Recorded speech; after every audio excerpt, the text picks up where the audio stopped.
Hi, I'm Toni Smigelski, and I'm the library manager at the Niton Library when we are part of the Yellowhead County Libraries. And today I'm going to read you The Boy Who Was Raised by Librarians.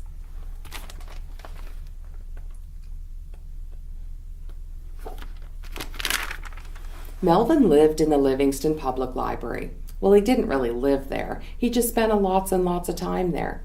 He wanted to know a lot about everything. He was curious. And the library is a wonderful place to be if you're a curious person. Everything had its place in the library, and Melvin liked it that way. His favorite books were always in their place, lined up on the shelves like soldiers, and his favorite people were always in their places, behind the reference desk. When Melvin was barely tall enough to see over the counter, he started going to the library after school every day.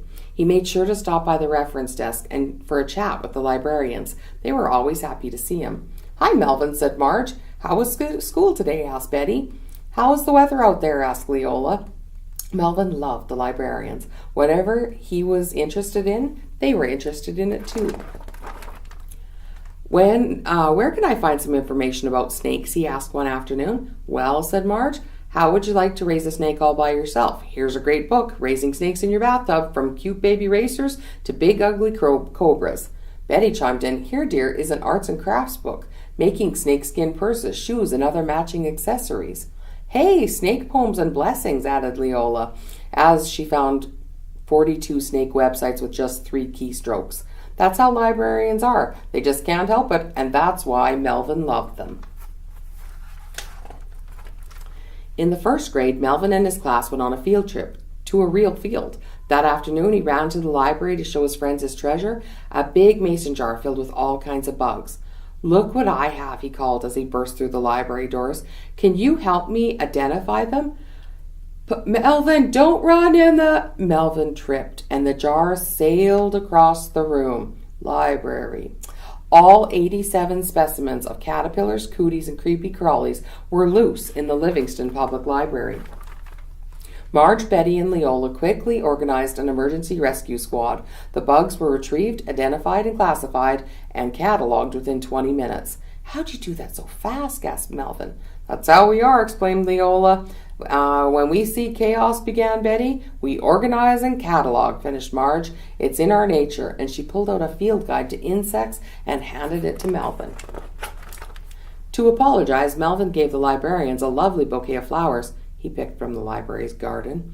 Then he stopped to examine the aquarium next to the circulation desk. "Don't put your hand in the fish tank," Marge warned. But I was wondering," said Melvin, "how many kinds of fish are in the whole world, and all the lakes, and all the rivers, and all the sea? And how much does the whole world with all the dogs and cats and houses, cars and tractors weigh?" The librarians were very busy with other patrons, but Leola knew just where to find some answers for Melvin. She sat down at the computer with him, and they found the answers together. She couldn't help it. That's how librarians are.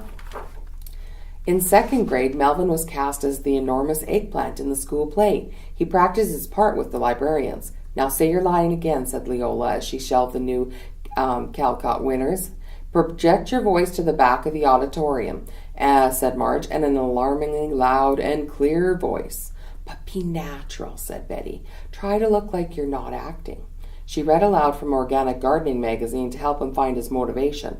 The audience gave the enormous eggplant a standing ovation. Melvin attended all the library programs. He was always the first person to complete the summer reading program. He loved the after-school specials and the Reader Guys book club and movie nights. He came to all the story hours, no matter the hour, but spend the night in the library party was the best. Betty read to the kids at bedtime, and Melvin curled up in his sleeping bag near the encyclopedias, surrounded by thousands of books. He felt rich and happy. In the third grade, Melvin started a baseball card collection. He'd spread the cards out on the table in the library and organized them in team, players, and rookies. Betty showed him how to store them in acid-free, archival-approved boxes, and Leola found him a price guide on the internet. They couldn't help it. That's how librarians are. In fourth grade, Melvin entered the complete and unabridged A to Z spelling bee. Marge suggested he read the 100th edition of Words to Know every day after school. Not surprisingly, he won first place. In 5th grade, Melvin won both the gold and silver trophies at the Know Everything Town, City, State, and Country in the Solar System Geography Contest.